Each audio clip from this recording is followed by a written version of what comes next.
Hey y'all, it's your girl Malaka with A Jewel With Malaka, and today our episode is about the importance of learning about self-healing early in life.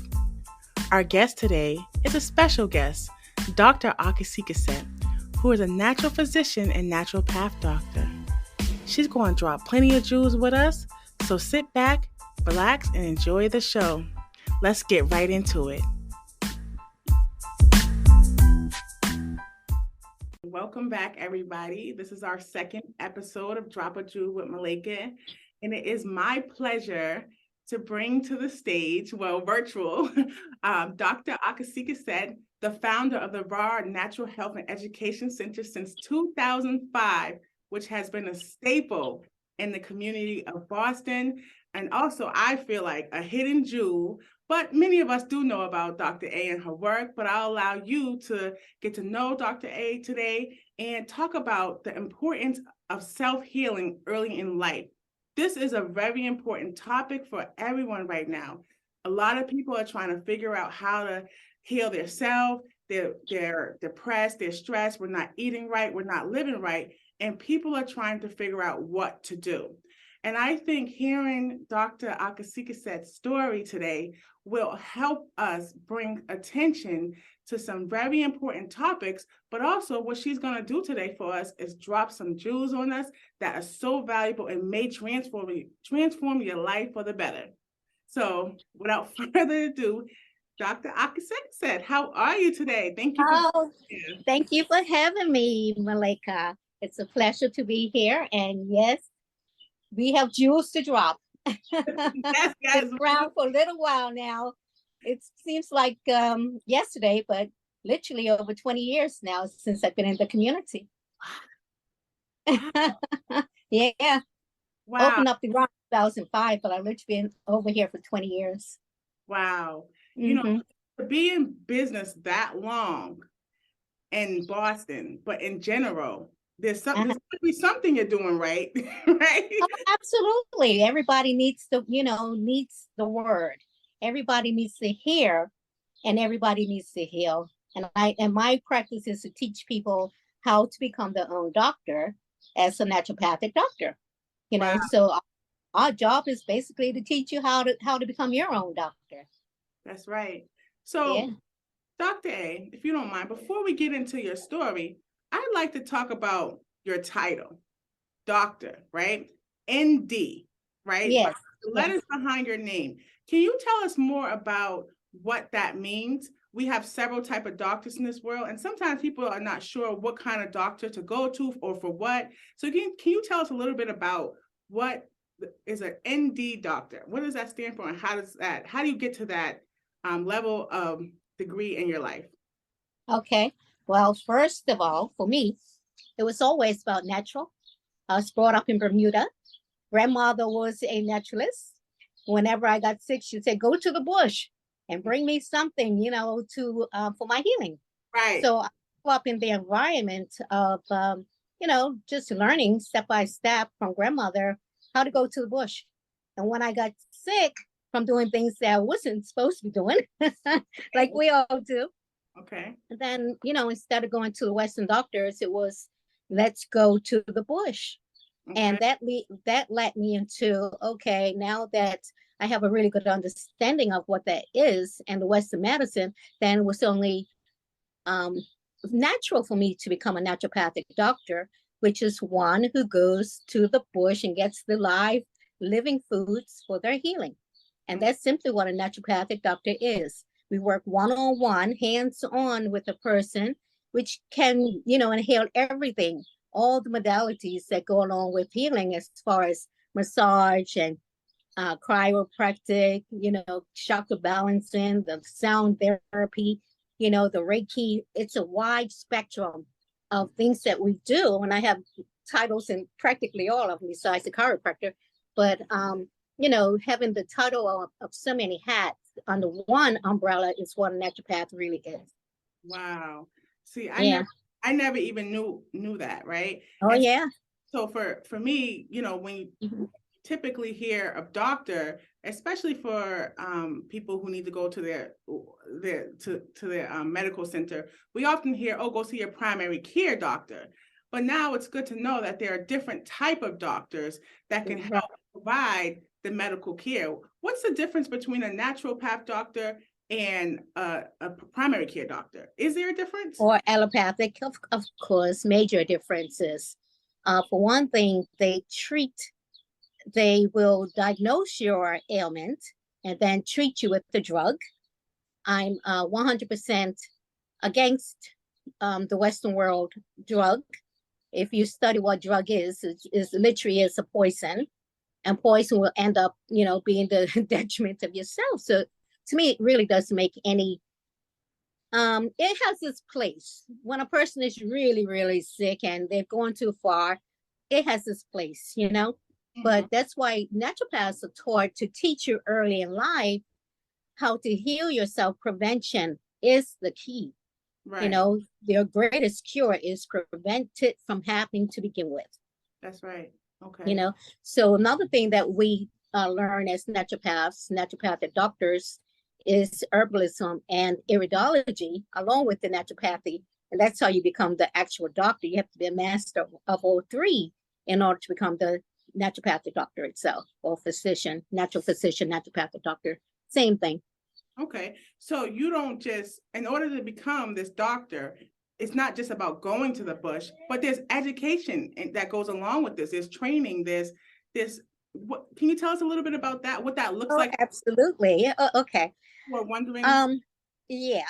To be quite honest, when I first decided to go to school again, I started out as, I went to London College of Fashion and was all into the fashion world, and then it was not just hair design, but also fashion design, opened up my own center in Bermuda. So I've always been an entrepreneur spirit, always sold something natural like Shakleys or some other product that was on the market. Always had the natural mindset. But then going into learning more about self, it became more spiritual for me. Whereas the more spiritually I became in mindset from many of my own health issues and having to go to a doctor, the first thing that actually happened was having to have a C-section. And from the C-section, I, was like, okay, come on now, I have to be cut, and then I had the Western doctors left placenta in my body. So, okay, all the reasons why I'm not going back to them, was the things that happened along the way. Leaving placenta in my body practically killed me. I did come back to life after having a clinical death. And they pumped 8 points of blood into my body. 8 points of blood to say our body only holds 5. On the 5th one, they gave me the wrong blood type. Okay, so all the reasons again, why do I trust these people? Because I felt at this point, somebody's trying to kill me. Somebody is literally trying to end my life from leaving the placenta to give me the wrong blood type. But God had my back. Honestly, I know God had my back, and I'm a survivor.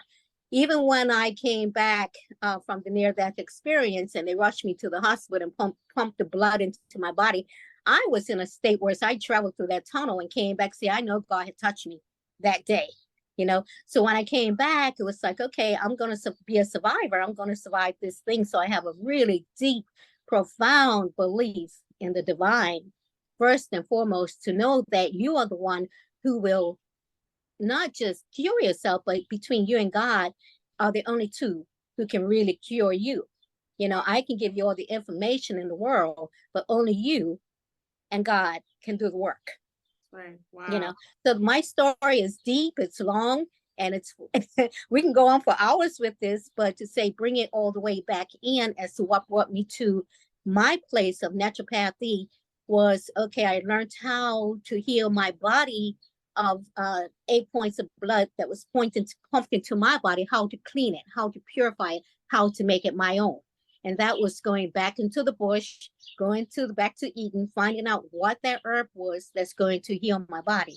Right. What is that herb that can purify the blood And we're talking literally 39 years ago that this happened, when AIDS was on the rampage. You see, so that was the one thing that said you need to purify that blood, because you don't know whose blood this is.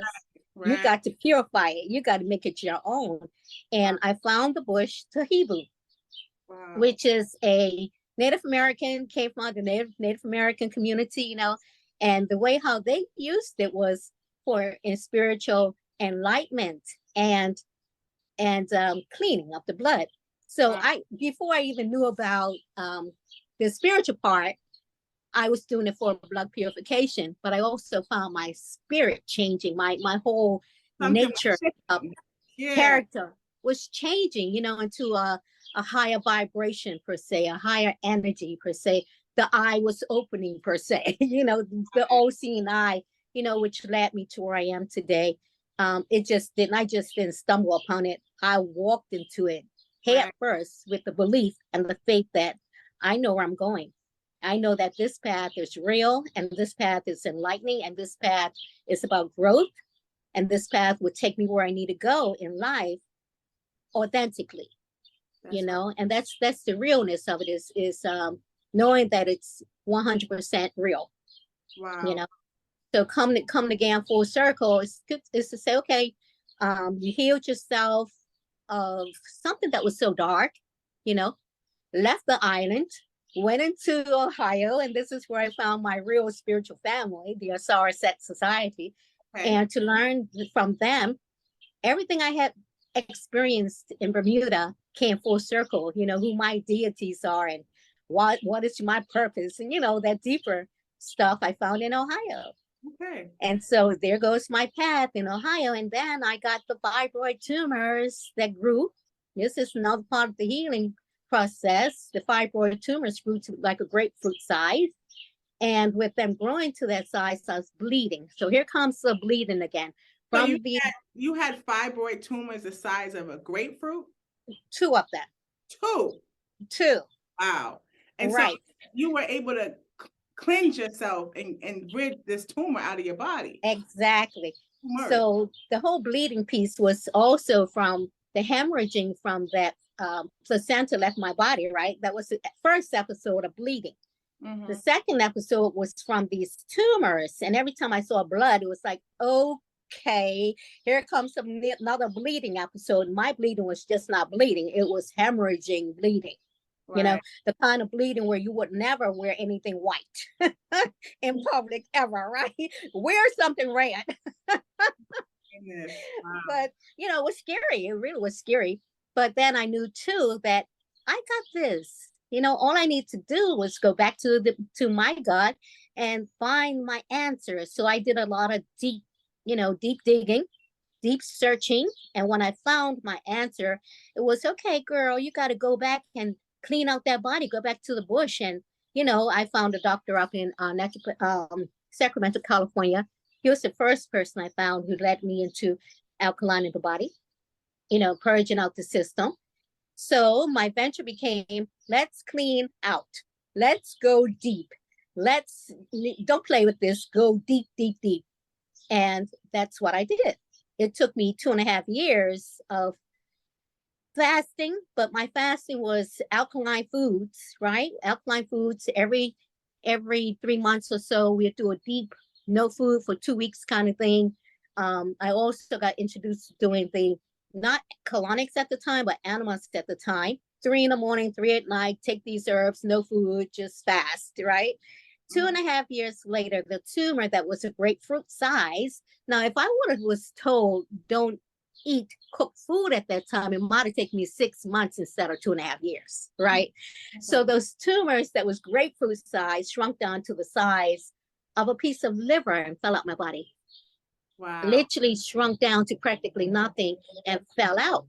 So when that happened, I took this thing up. Of course, it scared me like a piece of, you know, some kind of organ falling out the body. It was like, okay, what the heck is this, you know? So picked it up, bottled it up, took it to the doctor, and he couldn't tell me.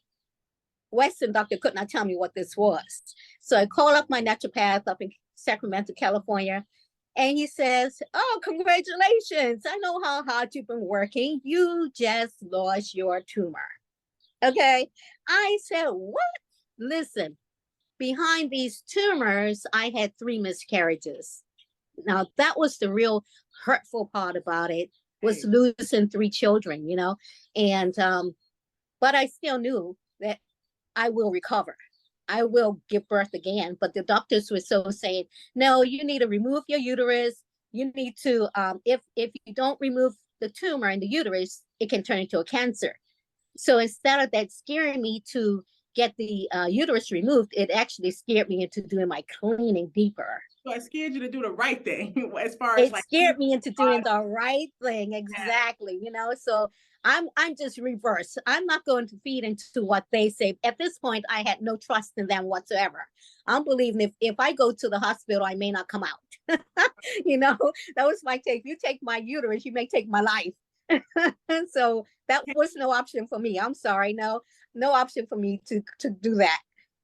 So when the tumors came out, couple of months later, again, I was like fertile myrtle, okay? Easy to get pregnant, but very hard to maintain and hold on to that child for 3 months. Three Right. months, I miscarried every time. And the time after I got rid of the tumors was probably about 8 months later, got pregnant again. And this time, because the tumor was gone, I knew I was going to have my baby girl. Already had my baby boy, but Yeah. the baby girl comes 10 years later. Wow. And What a so what I did again was my self-care, relax more, yeah. stayed in bed more. Whenever I saw a little sighting of blood, it was like, okay, we're not going to let that scare you. Just relax and let that flow, So, until I gave birth to her, wow. literally. And she's definitely a blessing. And she's definitely a blessing. She's my miracle child. Yes. And when I walked into the doctor's office 7 months later, it was like, "Okay, Miss Pina, that's my title at the time." They said, "Oh, we're going to have to put you on emergency care." I said, "Honey, I've been on emergency care for 7 months. All I need you to do is help me have this baby, and that's it." So that was it for me. And then shortly after I gave birth to her, 18, no, not even 18 months, 14 months later comes my third child, who was another blessing in disguise. But he was oh, where you come from? I don't call him a oopsie, he's just another miracle. Right. You So, know? Dr. A, these are all miracle stories, but the story that you share me, and share with our audience is not new to many women who are facing similar struggles or challenges. One of the things you mentioned is you started to be more on a self-care. Can you tell Mhm. me what was different about the life you were living to the point to where you got to self-care? Why is self-care important? What did self-care do for you? Okay, first of all, I, as a young person, was carefree, always had a free spirit, always done what I wanted to do, go to bed, living the life of a teenager or a young adult in the fashion world. That's what we do. And I literally had my own fashion agency. We were in the nightlife, we were in the entertainment world, we were in the newspaper, we were on television, we were in the nightclubs, we were doing fashion shows for the premier Bermuda. You know what I mean? We were in the mix. So in the mix means you are going to be in kind of a negative mix as well. This is where the alcohol, the drugs, everything else that can be negative, even people can be in your mix. Mm-hmm. So being in that vibration, which I always see that as a very low vibration, Mm-hmm. spiritually, there's no space, no place for spirit to even dwell there. I believe that I was captured by spirit because that was not my mission in life. When I say I was captured, there was an intervention that took place, a very spiritual intervention that took place with me. So I feel that, yeah, I was blessed in a different kind of way because I always paid attention and followed spirit to where it had to take me. And that's just another deeper end of the story spiritual story. I'm not any specialer than anybody, but I do know that spiritually I've been protected. To Wow. say escape the negative and mature into the positive, and know that the light was so bright on the other end. I went so deep in a dark hole, in a dark place, to say there is no darker place to go, or no other place to go but up into the light. And when the light catches me, it was like, okay, I'm not going back there. No way I'm going back there, you So know. so this light that you follow, so you're telling me that you were in, it sounded like you was in a lit lifestyle, right? Like nowadays we would call that you was lit. No, I was lit. I was definitely lit. We were And saying you were lit. Different type of light though. But mhm. so but some of the things that you mentioned too was just the people. Like it would sound like food, drugs, not drugs, but alcohol and stuff like that, Yeah, was drugs was there. all You these can't things escape that. It was all there. with the people. So part of the self-care was changing everything. Changing the whole environment, Okay. changing the people that you hang out with. Yeah. But again, this it was the element of um the growth, the young people growth cycle, what young people go through. Mm-hmm.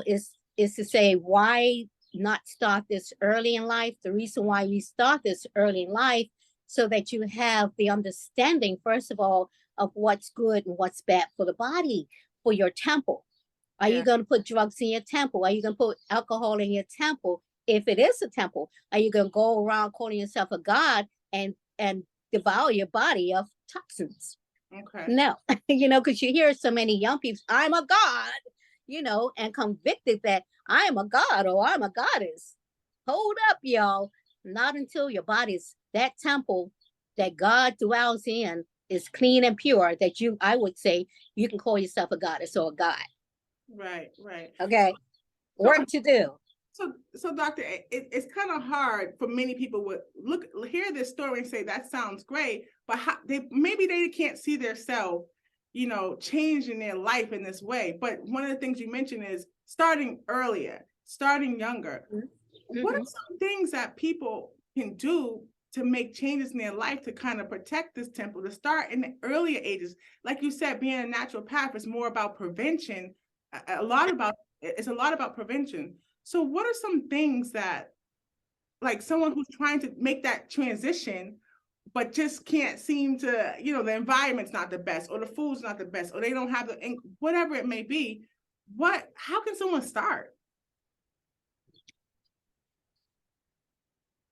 I would say pretty much it is a tug of war with your spirit when it comes to getting rid of your habits, because the way how, especially America, is, you got to grow your own fruits and vegetables. Where in the wintertime is impossible to do here in Boston anyway. It's a matter of that consciousness again, is understanding what it's going to take to even go from a toxic environment to a holistic one. Most I notice from the work that I've done for the past 20 years, that most people are indulging in the toxic fast food industry, even for the children. And that's because I understand um, things are expensive for young people, especially. They find that fast food is quick, easy, and I have to work two jobs in a lot of cases, and I don't have time. Mm-hmm. I get that a lot. I've had some really serious cases where 10-year-olds, 6-year-olds have come with serious digestive system issues and had to get operated on. Really bad scenarios. But when I asked the parent, well, what is the child eating? Well, grandmother's there who brought the mommy and the grandbaby, right? To say, well, tell the truth, mom. Tell her what you're doing. Says, well, I get McDonald's, I get Burger King for her, I get Kentucky Fried Chicken for her. When I asked the question why, she says, well, that's what she wants. I'm like, okay, that's what she wants, but who's the mother? Who's the mother? Well, I'm tired when I come from work. That's what I get. I'm tired when I come home from work, but you're still not too tired to say, hey, head of lettuce, some onions, peppers, mushrooms. They don't take nothing to say cook. You don't have to cook that at all. All you do is pull it out the bag, throw something in the blender. But that's not what she's used to, and that's not what she wants. So you have to find the alternative. Mm-hmm. So what's the alternative for even meat, the meat eaters, It is a vicious, very vicious cycle, trying to switch from the standard American diet to a holistic diet, because we're taught it from birth, is what I'm pretty much saying. Right. We are taught this really bad scenario from birth. So now we have to unwean out of it. You got to wean yourself from the cravings of these toxic foods, because a lot of people don't even know it's toxic. A lot of these kids that haven't seen a real vegetable. And that's the sad part about it. They don't even know what a vegetable is because they're in these fast food places, So when we used to have Boston Police Department come to the Raw and sit with us and bring their group of kids to the center, they were like from 8 years old to 16, after school program. I would test their saliva to see how acidic they were. There were maybe 5 out of the 15 whose saliva was still green at that age group. The rest of them were between a light green to almost an orange, yellow to orange color, which is very acidic. For that age, that's ridiculous, So I automatically know who's eating what. One who comes with green, I know they're eating fruits and veggies. Those that's coming up with orange to yellow, I know they're in McDonald's. They're eating so much acid, it's ridiculous. So doing the program with them, some of those kids say, you know what? That's why it's important to get this information early. Some of those kids say, I'm going to go home and tell my mother I want to eat vegetables. Right. That's right. So that's why it's important to get this information early in life. Right. So just even starting earlier, just introducing your children to different options, right? In elementary school. Right. Introduce them early, then they would say, Mother, I've heard it. Mother, I would like to eat more fruits and vegetables. And these kids nowadays is different. So they will definitely let you know. Like they can. Yes. Because my own children will say, well, Mom, you said this is not, we shouldn't be eating that. Why are we eating that? Yes. You got me there. There you go. So the kids are very intelligent. But let me say this. Now, so some parents are like, well, I'm going to get some vegan meat. I'm going to get some vegan food. And sometimes they get the vegan food, but sometimes tell me the difference between what your program and the lifestyle that you recommend, the foods that you recommend as a naturopath doctor versus the new vegan trend. So my question is, thinking about these parents who are saying, okay, well, I know it's a hard shift to change my diet, or not even just a parent, but more so just anyone who wants to make that shift. And now they're seeing, hey, vegan everywhere, vegan this, or vegetarian, the marketing, right? And they say, okay, I'm going to try all these products. What's the difference between your recommendations of naturopath, right? And what we're seeing now? What's going on with that? Is that a good option for folks if they want to follow the holistic diet? Or is that something the same as eating meat? Can you share anything about that? Well, of course. There are levels and levels and levels and levels to veganism. There's the vegetarians who still, I would say, first of all, what is a vegetarian? What is a vegan? A vegetarian is still doing all kinds of cooked vegan foods. Some of them are still doing even fish and saying they're vegetarian. In my book, if you're a vegetarian, you're doing vegetables. And not just vegetables that are cooked, but vegetables that are coming out of the garden, created by your own hand, preferably. The vegans are not doing anything with milk, cheese, or eggs, they're not partaking of any of that whatsoever. But then it's to say, okay, you're not partaking of the egg, milk, or cheese, but you're still eating the beans, the rice, the pasta, the bread. And some of those things may even have, again, milk or, something in that they probably shouldn't say they're veganism or vegan if they're still partaking of those types of food. When you see the veggie burgers, it's still processed. The so-called vegan cheese, the so-called vegan anything that's in a package is going to have preservatives. So you got to get the preservatives out your life. You got to get the packaged foods out your life. You got to go into the supermarket and really look at what you're buying, to say that's vegan or vegetarian even. Because the mindset of vegan vegetarian is to be more conscious in what you're eating, including the herbicides, the fungicides, the pesticides, and the dyes and the preservatives, right? So how can you say you're on the next level if you're still eating those foods? And that's why even vegans get sick. And the reason why they will get sick is because even behind eating those foods, they're undigestible. When you say undigestible, they're processed, so it becomes undigestible. Beans are undigestible to begin with, so we shouldn't be consuming so many beans either.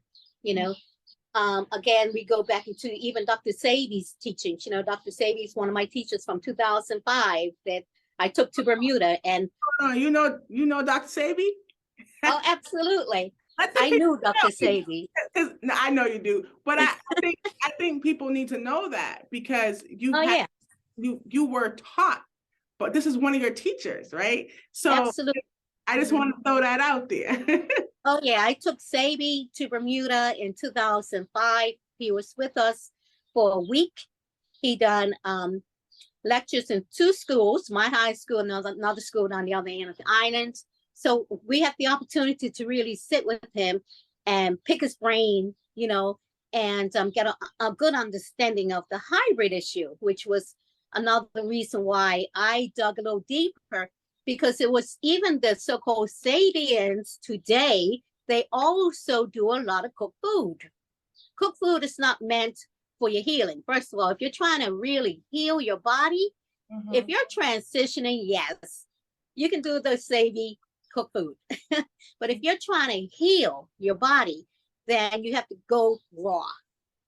That's why I say there's levels to getting well. You will never be able to cure yourself of a cancer eating even the non-hybrid, what we call alkaline cooked food, because even those foods are dead.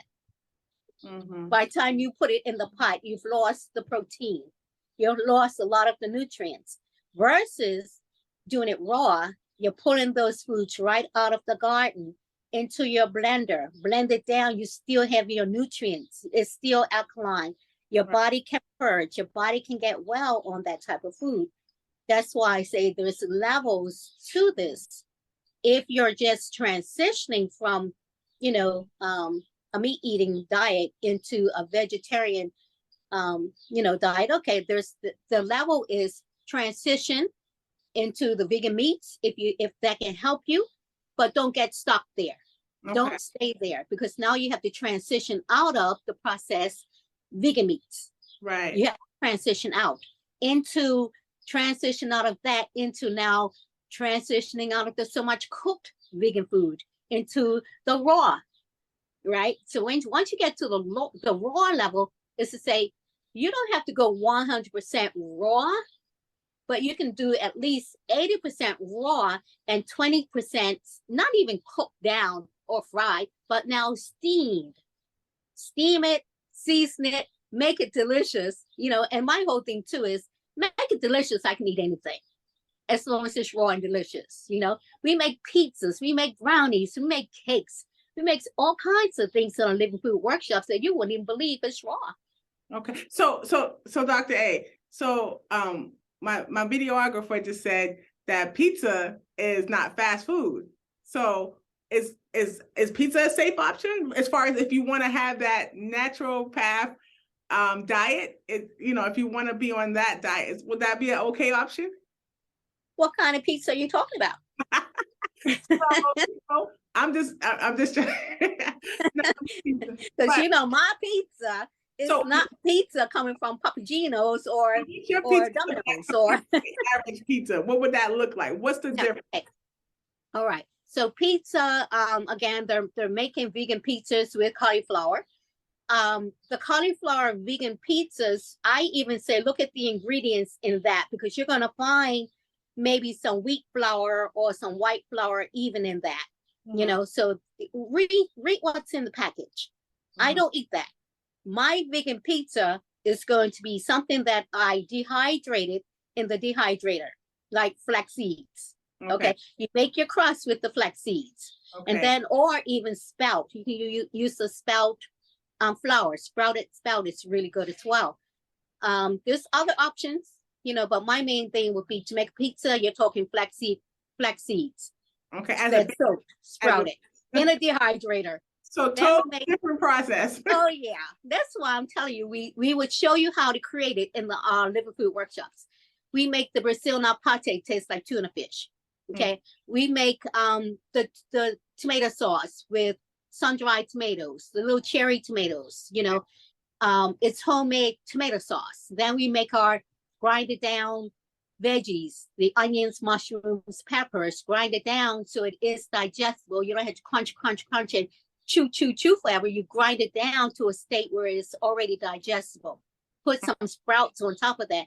And I'm telling you, spread your Brazil nut pate on top of that. It's like a feta cheese. Okay. Delicious, you know?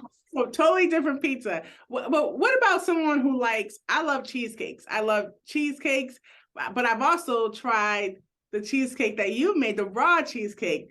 What's the difference? Because some people are like, well, I like my sweets, right? People like sweets. Can you still live this lifestyle and have that part of your life? You have to just really get creative. You know, when you're trying to do a healing, holistic lifestyle change diet, which I actually don't call it a diet, I call it a live it. Okay. Because now we're eating to live, not eating to die. You know, cooked food is dead. You're living to die. That's why it's called a standard American diet. Raw food is now living food, live it. Right? You have a choice. Live or die. Well, it's plain as day. I get it. So Dr. A, so what can people do right now? Because someone could watch this video and say, feel bad, like I'm not there, I'm never, or feel like they'll never get to that point where they can start healing themselves or find ways to be proactive or preventative and take measures to help their health. What? Okay, so a person who is not there, nobody said it's going to be easy at all, right? It took me real digging to want my health. I wanted it. If you want it, you're going to search it out. You're going to go looking for it and you're going to find it. There's a lot of misunderstandings and a lot of misinformation out there. You will get confused behind a lot of so-called health information out there. It's so confusing. It was so confusing for me to begin with. I threw my hands up in the air. It's like, okay, it's too many teachers out here teaching this way, that way. But I did find that even with the naturopathic Western world, they teach you how to heal by organ parts, right? This organ, that organ, you're going to detox your liver, detox your heart, detox your brain, detox your colon, detox that separately instead of combined. Holistically. Okay. Now, this is what Dr. Sebi, going to the African medicine, will teach you. Okay, your body is whole. Your body is one. You cannot just attack one part of your body at a time. You got to attack your whole body system. You got to clean out from your colon. As you're cleaning out your colon, that's why I went into colon hydrotherapy, because one thing I did even learn from detoxing and cleaning my body for so long, when I finally had a colonic, was how the heck is all of this mess still coming out my body on another level? How is this I say possible? it's always but listen, Dr. A, I get what you're saying, the holistic part, the whole thing. Because when I, as a social worker, or when I meet with people as a therapist, sometimes people come in with different type of issues, right? Sometimes I work with people who are depressed and have anxiety. And I say, okay, let's work on these things. But if they go back to the same environments, well, it stays the same. Or if there's some health issues there, I can't just ignore those health issues and just focus on anxiety. So in order for me to kind of work with people, I have to look at the whole person, right? The whole person in the environment. So the psychological, the emotional, the health.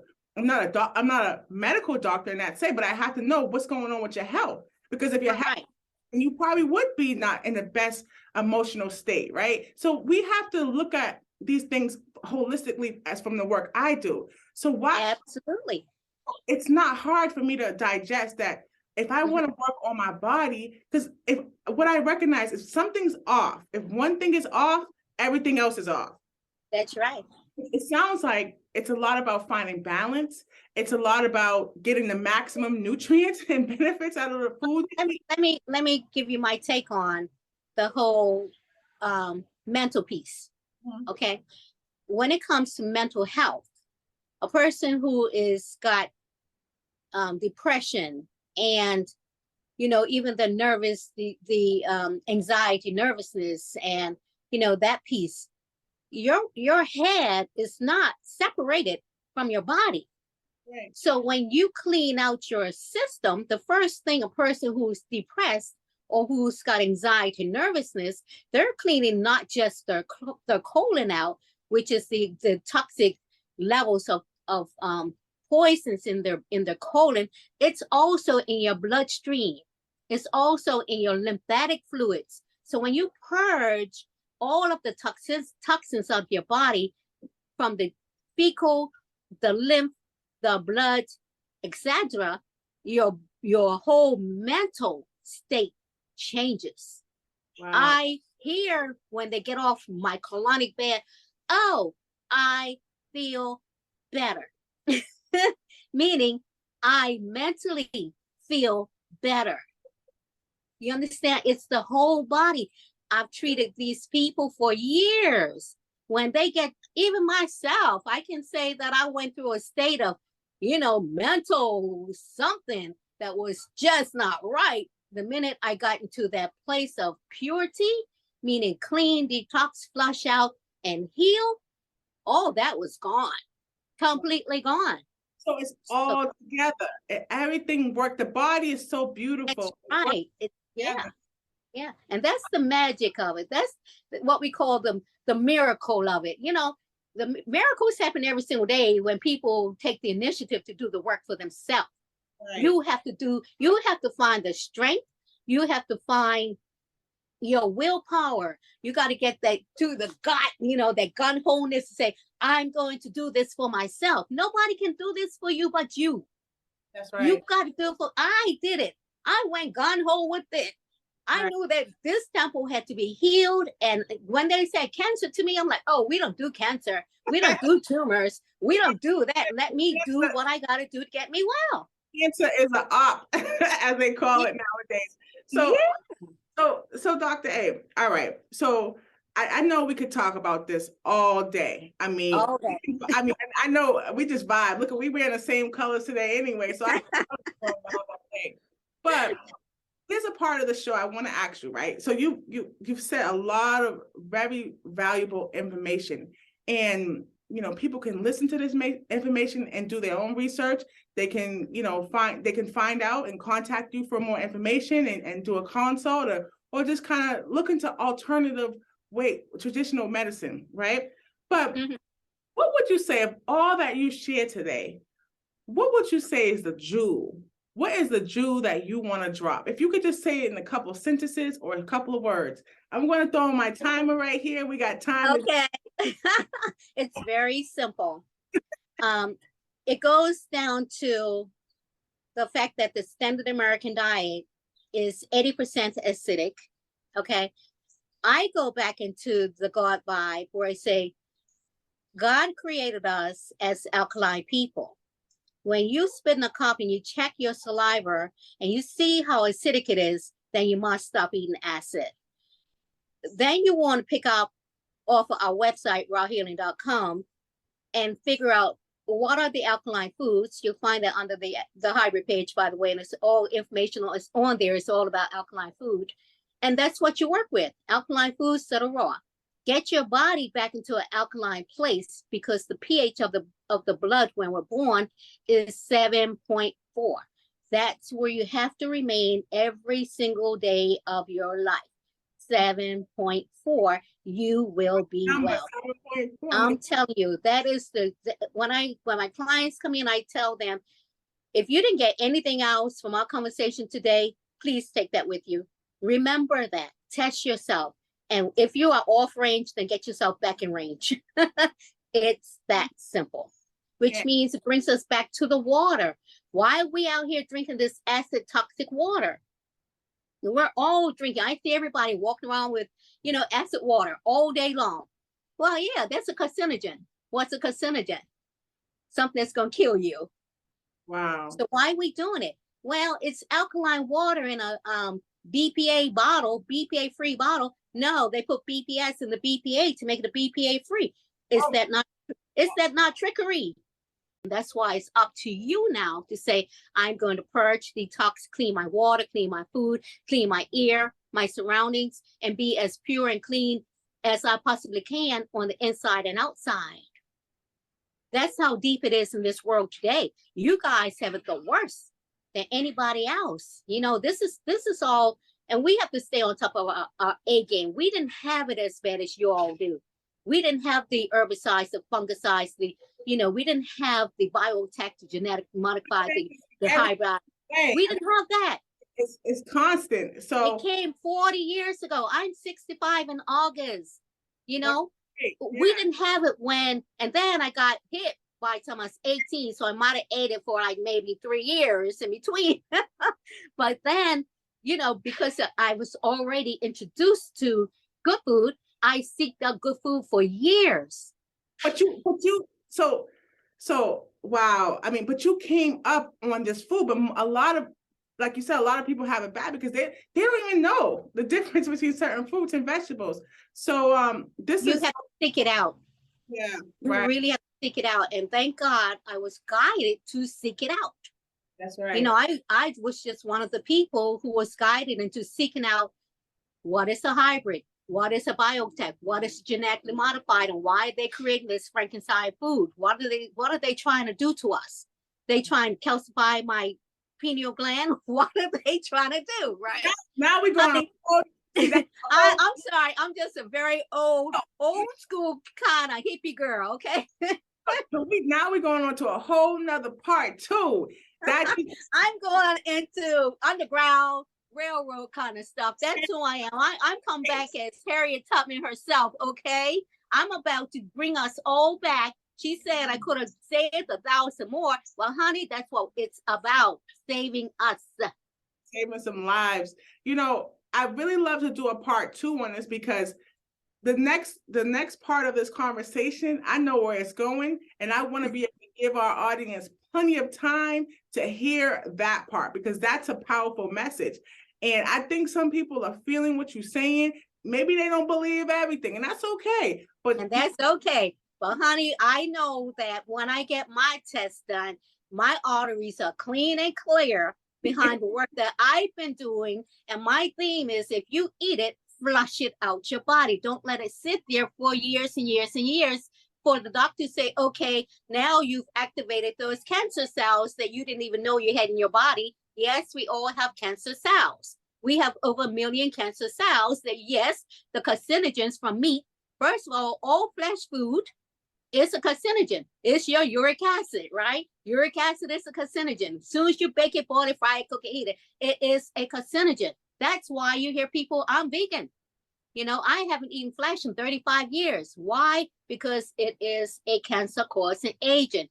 And why do I clean out and flush out my body every quarter? Because I don't want the mucus, inflammation, and acid to pull me down. At 65, I have no aches and pains in my joints at all. Whoa, 65 years old. You know what, Dr. A? I met you years ago, and you don't age. So that I didn't want to say, well, how old are you? But you already put it out there. And yeah, in August the 20th, I will be 65. I am opening up my center downstairs, so I'm revamping everything in the raw in my home for just the studio, right? So it's gonna be an open house on August the 20th and my birthday celebration. Okay, so you better be here. Oh, so Dr. A, can we come to you for part 2 so we can give the people a visual of how this thing works? Absolutely. Right. Well, yeah. Well, you dropped plenty of news today, and the people can take this information and do their research, but take this information and do something with it. And that's the thing. And if you want to go online, my website is all about what you can do. Yes. From how I healed myself, read my story, Dr. A's story, from where I came from to where I am, to how to create your foods. It's all on the website. There's recipes there. There's the shopping list there. There's, what the importance of fasting, how to fast, how to clean out your body. It's all on my website. The book is on the website. It's been erected many years ago, but it's never changed either yet. It's time to update, but it's all there for you. It's been there for some time. And before we end, can I ask you, can you tell us what your name means? My name, okay, first of all, I was born Barbara, and I say not Barbara, but Barbara. Baba means the soul, Ra is the life force energy. So I say the double soul of Ra. So my mother's been monitoring that name forever. So she's been awakening that Ra side of me forever. Maybe that's why I'm the way I am. But then I was gifted with the name Aqasikesat over 30 years ago, which means one who submits to the will of God and come out here to serve, to give back that what I have received myself. Wow. That's what that means. Your names are so powerful, and I think people need to hear the power in the names as well. That's right. Yeah. Dr. A. Yeah, so it's no mistake. And so, it's been a pleasure to have you on our show. I can't wait for your birthday celebration in part 2. We're coming to you, so look out for us, and I'll leave all your information for all my viewers to kind of take a look at if they want to get in contact with you, and leave the door open for that. Thank you. And I appreciate you having us. Thank you. Thank you so much. Welcome. Mwah. Peace, love, joy, happiness, and prosperity. That's right. Thank you. Much love. Much love.